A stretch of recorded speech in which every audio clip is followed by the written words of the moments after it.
Bolongan kuping. Nah, bolongan kuping arep gopo kuwi lho. Kira-kira ning ndi ya? Oh, biasanya sih rada nyelempet niku panggenane gitu. Kelek. Neng ndi coba? Oh, nggih kula ngerti. Niku wonten sil wis cangmeng. Hei. Permone opo kuwi mau? Lah iki to nita teng mriku to. Teng mriku to. Tenggen aja ngomong. Werkudara ki dirisiki wae. Nek ning kene iki ngomongi rada halus wong iki ning kraton. Dadi ora kenek ngomong sing saru ngono kuwi ora kenek. Cantoko ngono kuwi bahasane. Oh, dadi nek ngomong sil cah kok. Werkudara kandhane ngono. Oh nggih. Den, apa Witro? Ngampil kupinge Den, ngampil ding ilmu kuwi.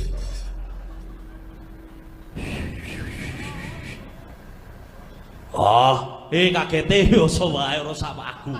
Werkudara kok kagete wagu ora. Oh.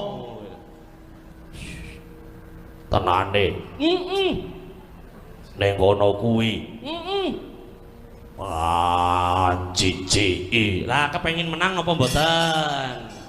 Niku arek kepengin menang apa mboten? Nek kepengin menang niku nafsune mandan ditahan, goli ngebit ki aja keduwuren nek kepengin menang. Nek kepengin dungkar ya kono di all in ke kabeh mosok ora dungkar. Wah, Pitro, piye? Golekno alat kontrasepsi. Ngopo sampeanku? Pasang kene kukuku, Pitro. Lah, mboten usah werna-werna. Jejeni. Ora jejeni niku pancen ngaten niku kok sampean dadak. Nggih kula padoske nganu nggih, kula padoske plastik napa-napa nggih dipasang niku. Mon, nggih. Pundi kuku Bima Mbah Marijon? Iki. Nah,